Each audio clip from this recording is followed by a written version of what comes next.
Hi, I'm Peter Begalla from Family Business Magazine, and I'm joined again by Bobby Stover, who's a partner and the family office leader for EY. And today we're talking about family office investing.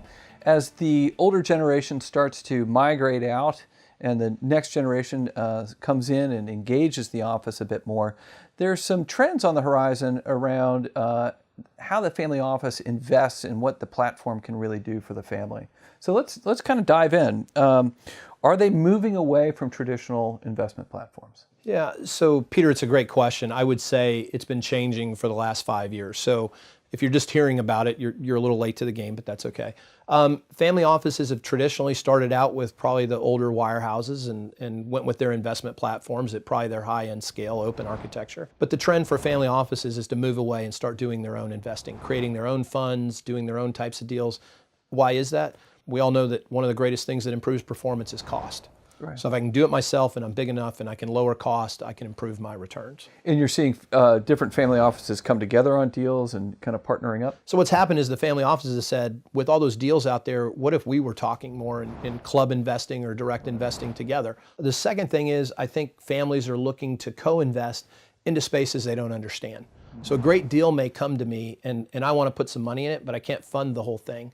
And I'm a real estate family. I'm not an oil and gas family. Got it. Or I've never been in the tech space or the healthcare space. Wouldn't it be nice to partner with somebody who understands that space so I could learn and come along and gain synergies? So as you talk about some of these opportunities that come across the transom, I would imagine there's probably some tension with maybe an existing investment policy statement or some other kind of historical trend around how they're allocating capital. Yeah, so one, do they have a policy statement? We've seen some very large families that maybe thought it was a good idea, but have kind of left it to chance with the investment advisors that they've outsourced to.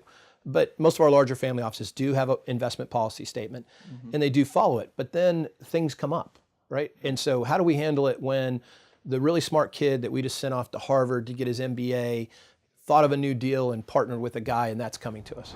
Right. And so the CIO and the family office are struggling with how to do this. Do we do the evaluation and he's on his own?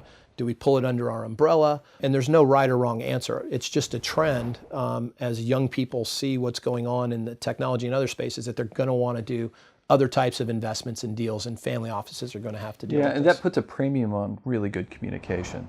If you look at what the investment professional wants, the CIO, he wants transparency so he can look through generationally and figure out where my risk is. Right. Then you have all these really smart accountants and attorneys and others who create these incredible legal structures, which are incredibly complex to see through.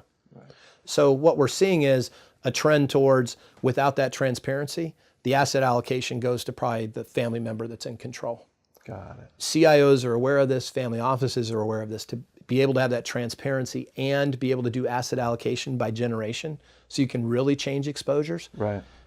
Technology's improving this to allow them to do that, but it's a concern right now because it's not easy. And I would imagine there's a little bit of tension between the generations because of that? Well, as you know, G1 never wants to control, Peter, but so G1 wants to control. So a lot of times I think G1 and G2, the investment policy is what their fear or what they grew up in. Right, the baby boomers, it was the depression, so we don't do these things. We don't take on leverage. We don't do that, but maybe some leverage is good. We don't do these type of deals because this happened to us. So there's definitely a bias based on life experience at the generational levels. In terms of growing the pie for the larger family, are you seeing more entrepreneurial activity or more passive kind of stances that the family is taking in order to grow the pie? What I would say is, coming out of the downturn of '08, the families are still looking for returns, right? I need to make sure that there's sustainability in the family, not only to cover the costs of operating the family office, but $1 billion sounds like a lot until you have 6 kids and they have 6 kids and they have 6 kids. It can disappear pretty quickly. Yeah, so no matter what, the family members have to kind of grow, develop, be educated on kind of entrepreneurial activity, investment policy statements. No matter what, the family has to grow in its own resource and capability. Exactly. And I think the trend we're seeing is, I think for a lot of time we've seen, hey, a great way to learn is to be on my philanthropic board and sit in on my investment committee. Yeah, that was good, and that was kind of what we did before. Where we're really seeing families excel is taking that next generation family member and plugging them in, if they're qualified, to this investment arm and giving them real capital to really risk within parameters, but kind of taking the gloves off and letting them run and see So what the real outcomes are. autonomy. Real autonomy, which Wow. I know is tough, but that's it takes a lot of guts to go do that. Good.